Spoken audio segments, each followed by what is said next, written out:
Hey everyone, in this video, I'm going to show you how you can apply personal loan in the Philippines.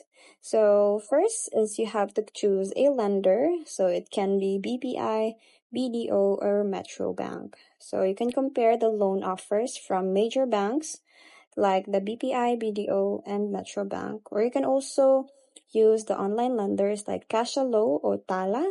So you can check interest rates and terms. Next is to gather your valid ID. It can be passport, driver's license, and also the proof of income. So these are the pay slips, ITR, the bank statements, and etc. And lastly is the proof of billing. So it can be utility bills, credit card statement, and etc.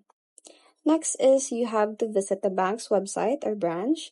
So from there, you just have to fill out the loan application form with personal details like the employment info, the desired loan amount, and term.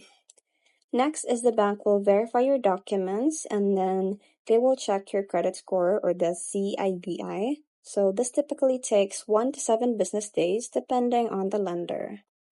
Lastly is once approved, you can sign the loan agreement and the funds will be disbursed to your bank account within 1 to 3 business days. And then you can start your monthly repayments as scheduled. So that's pretty much it. I hope you find this video helpful. Thank you for watching and I'll see you in my next one. Bye!